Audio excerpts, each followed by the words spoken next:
এই যে আপনি যদি কারোর জন্য দোয়া করেন, ফেরেশতারা বলে আল্লাহ এই দোয়াটা তার জন্য কবুল করো। তো এই হাদিস শুনে এক লোক রমজান মাসে যেহেতু ইফতারের আগে দোয়া কবুল হয়, তো সে তার বন্ধুর জন্য দোয়া করতেছিল, আল্লাহ তুমি আমার বন্ধুকে একটা রূপবতী সুন্দরী দিনদার স্ত্রীর ব্যবস্থা করে দিও।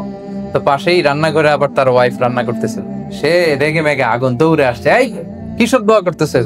তো সে বলে আমি তো আমার জন্য করি নাই, আমি তো আমার বন্ধুর জন্য দোয়া করেছি যে আল্লাহ আমার বন্ধুকে একজন রূপসী সুন্দরী নেককার স্ত্রীর ব্যবস্থা করে দিও। তো ওয়াইফ বলতেছে তুমি মনে করছো হাদিসটা আমি জানি না?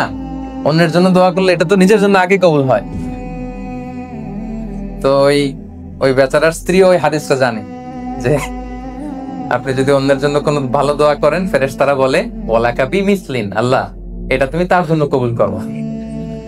তো ওয়াইফ রেগে বলতেছে তুমি কি ভাবছো, মনে করছো হাদিস জানি না আমি? তো সম্মানিত শুধু এটা কিন্তু অসাধারণ একটা ব্যাপার যে আমি আমার ভাইয়ের জন্য দোয়া করলাম আর ওইটা ফিরে আমার কাছেই আসতেছে।